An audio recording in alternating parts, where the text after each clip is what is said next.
This film is a tribute to the part-time firefighters who help to keep the rest of us safe and come to our aid when we're in danger. They are ordinary people who do an extraordinary job and sometimes have to deal with the kind of situations that most of us will never experience with determination, skill and courage. They face many dangers and experience fear and sadness, but they have moments of humour, satisfaction and a great camaraderie.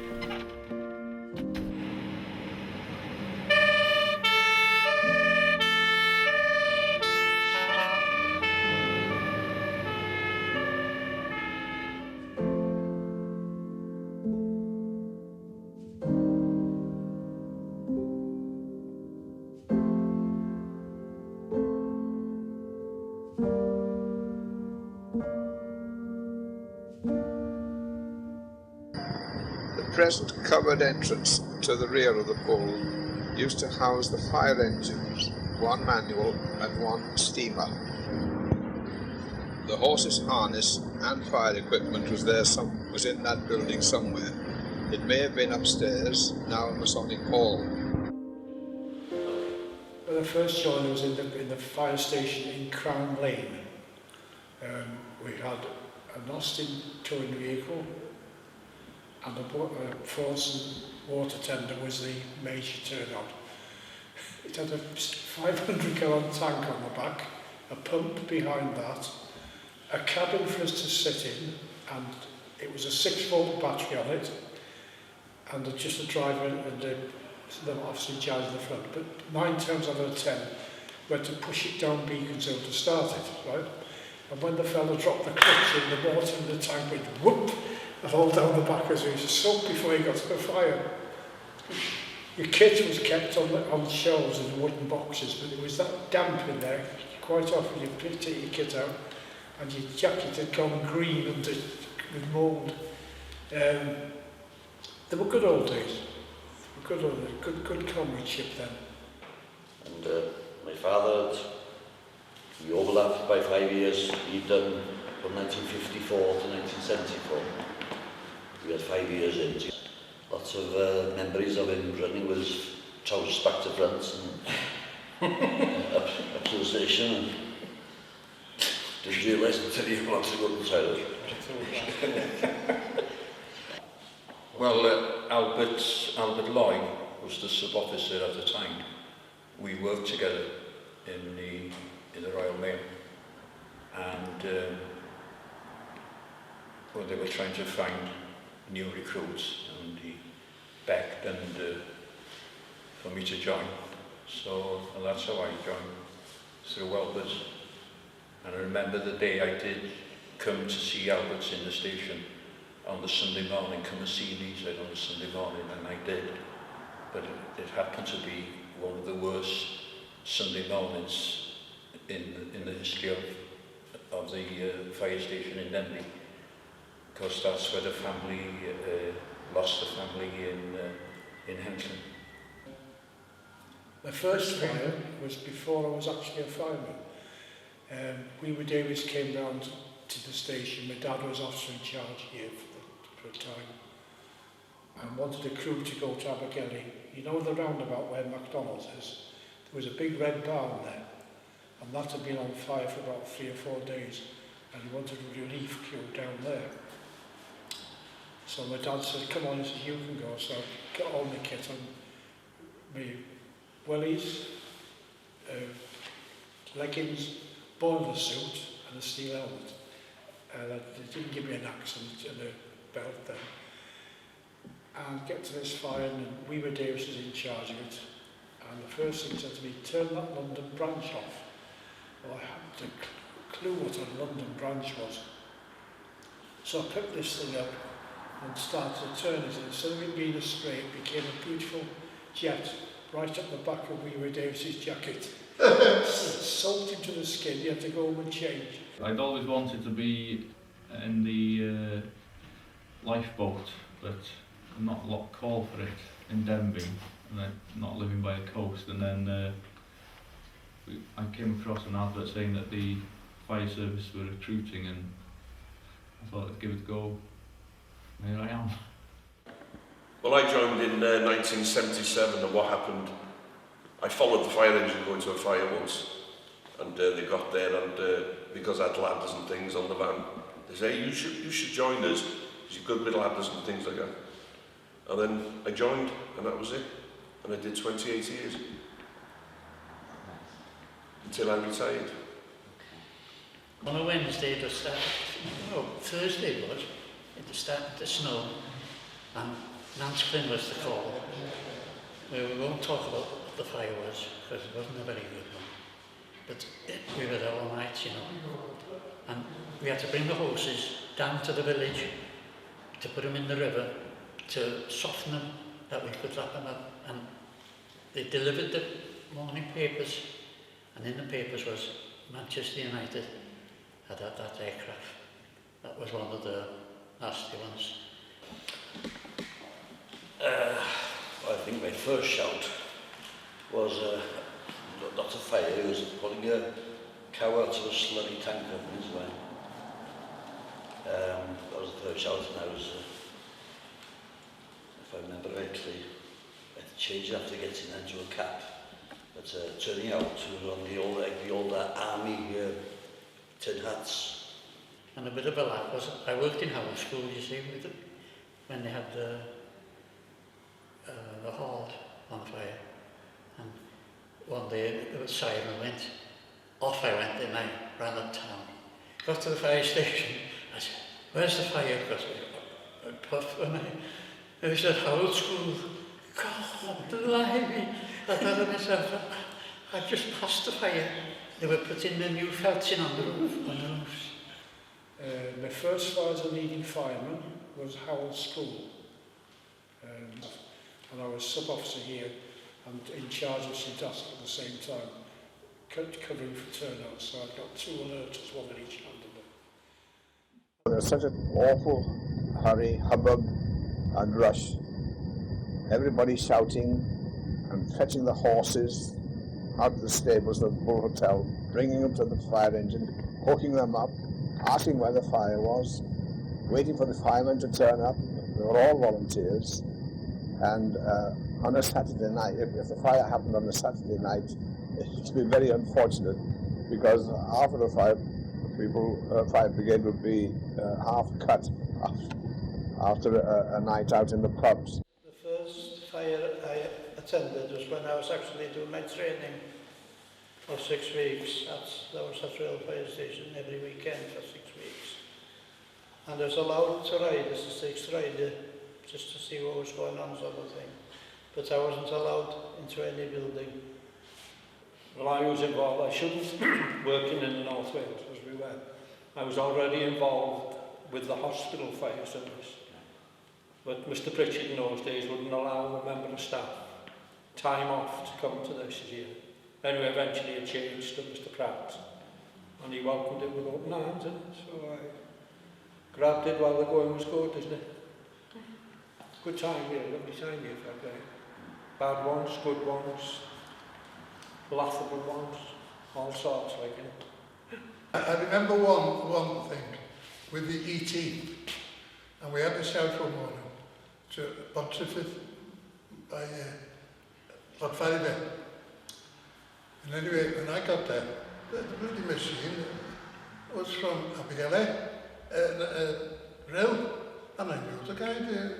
You don't do what's going on, you know, where was Denbigh? No, so there was 3 of us on this. The ET would only take 3 beds now. Anyway, what it was the gentleman who was driving the lorry. His foot was found with the clutch and all that business. So I went there and I knew him, I said, what the hell's going on? I knew the idiot. So he's one of the better ones. So I had a good talker. So I said, you know, I said, I cut this bloody thing down and we can get it. Go and cut it, George. And who was there? And, like part of the crowd that was watching. But Dr. Tom, and I knew Dr. Tom. You know, Doc says I could cut that bloody machine down, man. And you could go there and have a look at this foot. Kerry Doria, straight up, Kerry Doria. So up I went and started. Why I started on the top, I don't know, but that's what I went. And I cut it right down. Lovely, lovely, like a bloody tin of sardines. And then that's it. I said, okay, I forget its name now, but I don't know about that. I'll finish. You okay? Yeah, you're all right, George. He was afraid of me cutting his foot off, you know. So I says to the doc, I says, well, you can get at it now, doc. Right, off he went. And he was there, straight out, Dr. Tom, quite a guy. The man was out in about 3 minutes. All he'd done was open his bootlaces, you know, and he got his bloody foot out, his foot out, so he's out in no time. But they thank me. Oh yes. I think I've probably been to 2 serious house fires with fatalities, several road accidents with fatalities. It's a strange feeling after. You have to talk about it. Perhaps it's good to go for a drink with the boys, have a chat about it, in private of course, get any feelings out. Well, one of the worst things that happened to me was a road traffic accident again. I happened to be on holidays from work, and I was manager then in the Royal Mail here, and I was, like I said, on holiday that week, and we had a call out about 9:10, 9:15 on a Thursday morning, and naturally responded, come down here, and I was the driver, and I'm not quite sure if Brian was on it, and it was by the old Silver of the cafe on just past the Tweed Mill there, and when I driving along, and of course first thing I noticed was a Royal Mail band, which is one of the worst scenarios you could get. If you don't know what you're going to face, you just get to the station and on the pump and away you go, and it's very exciting. I mean, it's unfortunate that if you get a call out, somebody's not having a very good day usually. And that was another fantastic fire. It was Lowther College. That was something else. I think there was, how many? About 40 pumps, yeah? At least. Yeah. And there was a clock tower there. And as the fire was going and going, you could see the clock tower starting, and eventually in she went. That wiped the whole building out. House fires are quite uncommon now, mainly due to, people are more aware of safety, less people smoke, less people use a chip pan, double glazing also kind of helps a little bit. If there is a problem, it doesn't get going as quick as it used to. And you a lot kept us busy, didn't you? North Wales Hospital? Yes, yeah. One of my first fires, when I got in, I had the job in being officer in charge, and we had 2 new recruits, and the 2 Andys we called them, Andy Lloyd and Andy Jones. And it was a Wednesday morning after I'd been promoted, and we had a call up to the hospital. Grass fire, it said. So I asked Andy, test the hose before you run it across the football field. And then he ran across, him and Andy. Within a couple of seconds, the both of them came back, out of breath, shaking their heads, and said, it's not a grass fire, there's a man on fire.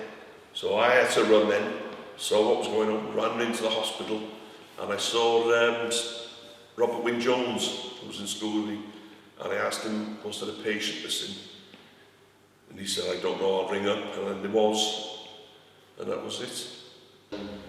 One of the most, again, it wasn't a fire, but it was just been mentioned about an accident. I think that really gives you all across the, there's been some bad fires as well, but the accident on the Sandernick Road, a bus and a mini, collided. And oof. That was something that you never forget. The other one I remember was by Pontraford there, you know, the wall was on the edge of the road there. It's now grass banked. Chap had come down there and the lorry swerved, driven into the wall. He was literally stuck with a cab front there, and the wheel up against his chest. And when I looked down, I could see his feet were turned backwards and his seat. And all he was worried about was he lost his glasses. Because I found out afterwards that anything like that, the body just switches off. It goes into like an immune position. And a lot of them hadn't a clue what was wrong with him when they'd done that. You know, he said, "Are you all right?" "Yeah, fine." Talking quite normally to you. It was an amazing experience, that one. A car overturned up in Pentland. It took me 4 months before I could get on the first appliance in the old station. And when it moved here, that was it. It was just down the road for us, wasn't it? I think one of the biggest fires I went on was Llanachdea Park. Remember that one, Aaron? Yeah, well, the tyres. Yeah, tyres, 50-gallon drums going up. Yeah, well, I too went to Fensmoss, and what we did in the end, we were going there on nights. We had a minibus here, and we were picking up other firemen from different stations. Yeah, it did last a long time. After that, did I? No. I worked 7 hours 1 week for the council during the summertime. The rest of the time we were out on grass fires up as far as Killsfield, that's me. Fensmoss. You remember going to Fensmoss? Yes, I know. With L40. Yes, I know.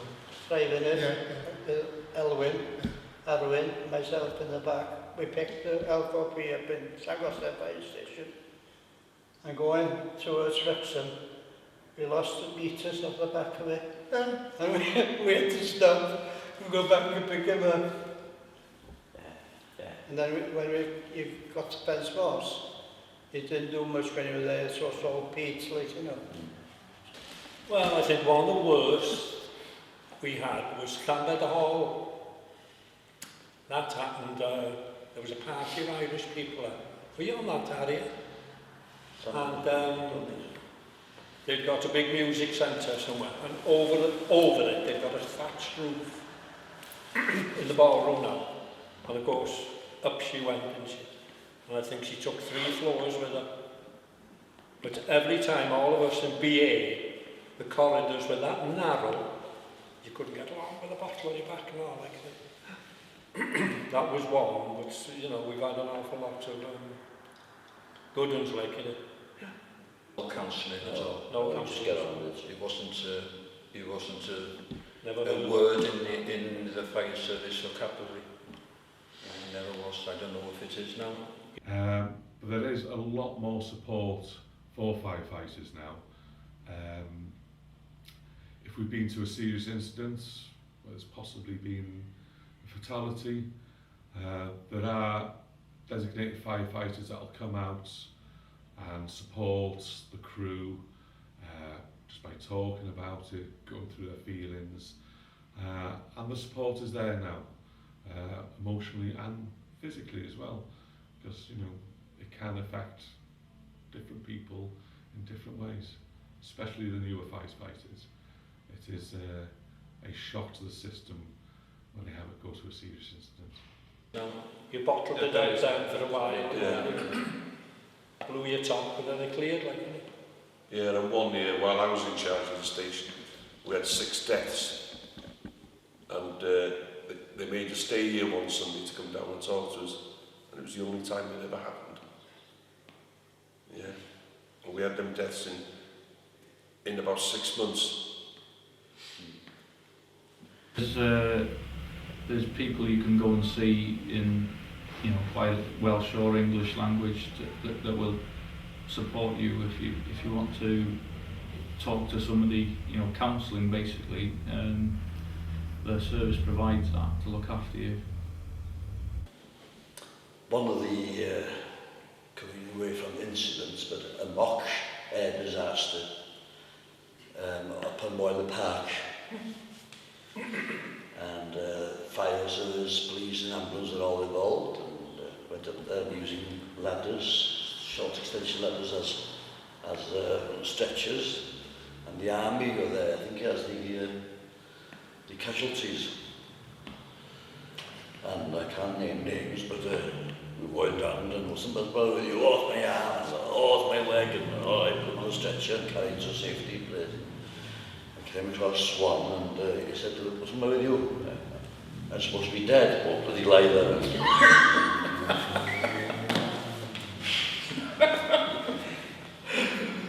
Of course, training is, paramount to anything.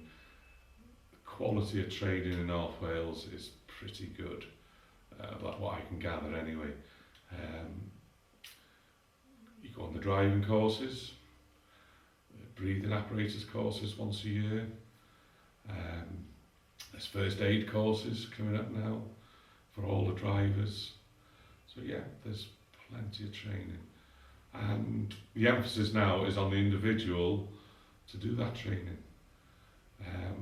They have to do that training, and if they don't fulfil that part, they can be dismissed. So the emphasis is on the individual firefighter to make sure that he's as qualified. 3 or 4 weeks of basic training when you first join, to give you the basics, ladder drills and how to use the hose reels and all the equipment, RTC, traffic accident equipment, the breathing apparatus to go into building fires. The fire service are receiving loads of calls for an aeroplane that come down in Moore Park. We had to call, we were going down there, and we could see all these sparks. And I think there's about 15 fire engines on the way to it. We got there first, obviously, and it wasn't an aircraft, it was meteorites landing. So I went on the radio, and I said it wasn't an aircraft, so you can return all mobiles. These are aliens throwing snowballs on fire. The following Tuesday I had to go in the office and explain myself. But I think one of the funniest times coming down here in the middle of the night, so then freezing solid and I'm sliding down the road on the bloody backside. The police stopped, I haven't got lights for my bike, You just come on the bike in the night, and then of course coming home, you were tired, jump on the bike, and then the police will be there with their torch. I don't mind you going without light to a fire, but I'd like you to walk home. You let me off going. Well, yeah, that was a road accident again in Llanrhaeadr one evening. 2 cars had collided, and one had caught fire. And I'm not sure, I think it was an Audi, top of the range thing. And I've got a photograph of it actually. And we went back, as we call it, and we were there with the hose reel, putting the fire out. And we counted 4 wheels had gone, exploded, and they were still banging going on. So eventually we opened the boot of that car, and it was full of cartridges. The whole lot, it was jam-packed full of it. You should have seen us go. Everybody just scattered, honestly now. But I remember it all, I was standing there laughing at Len in the end. Hose reel. Rods up, you only saw these rods, all gone up, still no sign of 2 or 3 of us at the back. This house is on a bit of a, on a slope, so we're at the back. Any sign of the rods? No, what happened? They're all up now. No sign, and 2 or 3 of us only happened to go down beside the house to the front garden. The rods come out of the little chimney and they were leaning practically to the garden. And then Owen started, if you heard him laughing, But we all stood there, It always used to tickle me after all this hubbub. The fire captain, Mr. Joyce, the watchmaker, he would line the firemen up on each side of the fire engine and then prepare to mount, and they would mount. As soon as they were on the thing, the horses would be lashed, off they'd go at a very fast gallop down Vale Street. How they didn't have accidents, I just don't know. We didn't lose it. I remember having a shout one afternoon to the chicken farm in Saron, but in Gola in Saron. And I was in charge that afternoon. There was only as a leading fireman, and then anyhow when we got there, there was this deep litter huts or whatever, one of these big broiler houses, and the chap was there. He said, "I've got 3,000 chickens in there," he said, "chicks." And what it was, they'd only been there a day, so they were about 3 days old, something like that. Were you with us, right? No, I missed it. And they put sawdust or whatever down, and or shavings it was, not sawdust, and they used to put a cardboard all the way around, like a corrugated cardboard about a foot deep in circles, and they'd, right round it, and it was an electrical thing. It had caught it had run down the cable and caught this thing, and it was burning round. And all we did was just cut the paper, and that was it. The fire, we soaked it a little bit, cut the paper, and that was it. But I remember going on the radio and saying, you give information to control what was happening, because there was another machine on the way. And I said to a fire involved in, deep litter, chicken house or sort of thing, and involving 3,000 3-day-old chicks. And I'll never forget this girl on the radio saying, I heard it, she must have said it under her breath. Oh shit, she said. And she said it must have said it under her breath when I said, 3. There was a chap, we had the green ones, Oh, the green covers. Yeah. rubber bumpers. And we were down by Hunters then, by Joyce's. And there was a chap coming up with his wife, and there was a lady going down with a pram, and the fella stopped, and he put his head over on the road, didn't he, to say hello to the baby, waiting. But it didn't hurt him because we had the rubber bumpers, you know what I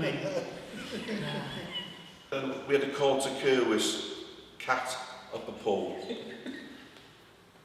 So there's a lot of people standing around now, and they come out and go, this cable's going left and right and up and down. So I started, right lads, why don't you get the little lad off and put the rubber gloves on? And everybody started staring at me. All the lads had gone, they weren't going to go up that pole. So I went up it with the chimney rod, got the cat and caught it, then I dropped it, only a few feet. It ran across the road and got knocked over and got killed. Well, that got into the local paper in Holywell, whatever it was. Yeah. Henry Cooper, fighting Cassius Clay. We had the telly in that room, didn't we? We were all there looking. Who comes in? Chief catches us. Mind you, he didn't say anything. Fair play for him. To get there in time, we could help to pump the manual fire machine, which would be sucking water out of a nearby stream or something and then sending it into the hose pipes under pressure to get onto the fire. And if we got on this, we used to be paid 2 shillings, which is very good pay in those days. So, can I just ask you, why did you join the fire service? For the women, 12 to 6, a shout. Oh yeah. I was very lucky to get the job, so it was Dave the Milk who lived up here. He said, would you like to come in? We lost one. Do I? I'd like it. Come on. And now he was a fireman. I worked for Denbigh Dairies, the country round, didn't I? I did 55 miles a day. And anyway, I got the job. Right, you have to be quick. You only had 4 minutes, you know, from time of call to get into the station, otherwise they wouldn't entertain you. We had a test call out one night, and we were 2 minutes 8 seconds going through the door onto the road.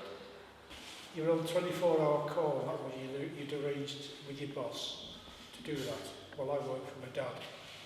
My dad was at been before, so he knew what it was, but I had a bell put in the shop in Bridge Street again, they did that. So that I couldn't, if the machine was on, you couldn't hear the siren, so they said they put a bell in the shop. But then you sort of up Bridge Street and down, the next thing, you'd hear Elvin Pierce coming down the lane behind you. And then, before you got there, there'd be somebody on a bike and go past you. They'd come from Lloyd's Avenue that way, down there. Did you had the bell, Aaron, yeah? Bell You had the bell in the house, yeah? It's wrong, not to start with. There's no bell to start with, No? just the siren. Oh, yeah. And then they went through, but they put the bells in, Yeah. and then they went through Bleeps after the bleeps, the bleeps, yeah. The emphasis now is prevention. The home safety checks are paramount now. It is the case of let's prevent the fires from happening. Yes, we'll still attend, we'll sort the fires out, but let's stop them happening in the first place. And if they do happen, let's make sure the people can get out of the buildings safely. You can always rebuild a house, you can't rebuild a life after. The fire service has concentrated a lot on prevention. I mean, obviously I've only been in 2.5 years, but I think it's been going on a lot longer than that. Just giving advice to householders about safety, what to do, nighttime routines, escape routes. Also they must have fitted thousands of smoke detectors in the last few years. We go to community events like Carnival and Henllan Extravaganza and places like that to give advice as well. You can also phone a free phone number to request a safety check in your own home. The service provides that free. We mentioned about what do you call it, all the fires. There was another site of Denbigh Fire Station as well. We decided amongst us that we would start a bingo session on a Thursday night, and we bought some chairs and parked the machines. Well, we bought Flint out, didn't we? Originally, Yeah, that's how it we started, bought the whole of Flint out, Yeah. bingo, everything like it. Yeah. And then we started that, and it ran for about 4 or 5 years. And in that time, well, it was beyond our expectations really, that we donated to the Fire Service Benevolent Fund over £5,500. That was more or less Good money, excellent. and we were giving to charity as well. And I've got some clippings here, you know, that I can show you on it. But that's the other side, you know, our community work as well. We had a little show across the road before the supermarket come there, and we asked them we were going to do a jumble sale. Well, believe it or not, this section of the fire station was full. Everybody was bringing old clothes. We couldn't get rid of them. We're trained to deal with, like we went to a house fire last week, you know, it's nobody else could do it. That if you're not in the fire service, you wouldn't be able to do what we did, you know, so it gives you a bit of satisfaction, just feel like you're doing something useful as well, you know. sense of pride.